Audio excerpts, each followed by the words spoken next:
In trade news, Danny Ainge and Brad Lohaus were dealt from Boston to Sacramento for Ed Pinckney and Joe Klein. In other sports news, spring training camp. Whenever a trade first happens, your initial reaction is a negative. It's not that Boston wants me, it's that Sacramento doesn't want me. First thing my son said to me is, "See, Dad, I told you were shooting too many three-pointers." Players refer to it as business, a trade that sends someone 3,000 miles and 23.5 games from the top of the standings. But there are few businesses like pro sports that, free agency notwithstanding, can dictate where a man works. When a trade goes down, a fan says, "Good, we're better off without him," or "Nuts, he was my favorite player." Players, on the other hand, have their own reactions. Now, when a player gets traded, so does his family. They have feelings too. I feel like all my friends are sad.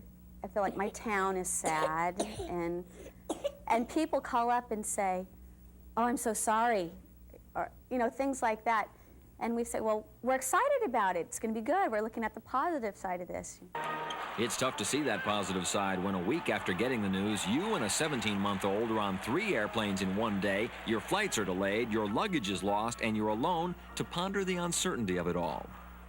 I can't believe what a difference one phone call makes, to say you're traded. Because all of a sudden we've got to, I've had 100 realtors through my house yesterday showing it. And I've been on the plane all day today, 12 hours. Got, kids at home and school. They miss their dad.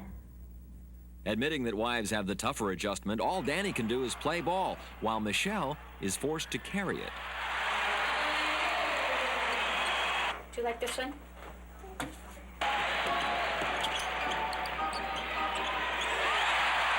Welcome to Sacramento. Oh, thanks. Throughout the league, husbands look for an opening in the lane, while wives look for an opening on a lane or a quiet street. My kids would have that house torn up in about 2 minutes.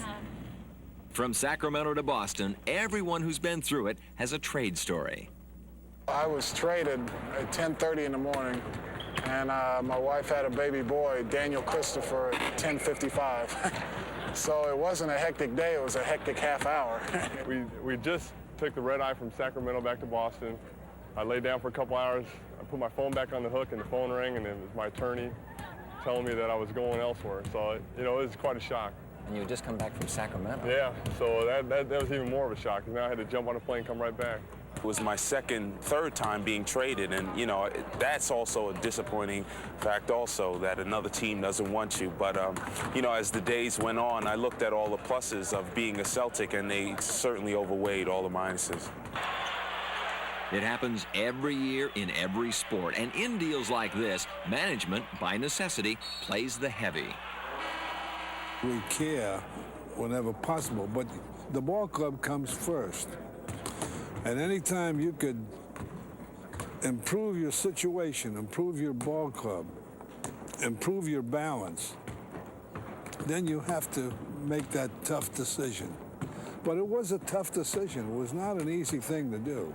I don't want anybody to feel sorry for us. It's part of the professional basketball player's life, and it happens to a lot of players, and we've always known that from the time we've been in it back in baseball days. So we've been involved in 11 years of this, and had to move from minor leagues to major leagues to minor leagues, and we've been very fortunate to be with the same team for 8 years, and hopefully we don't have to do this anymore, but you never know.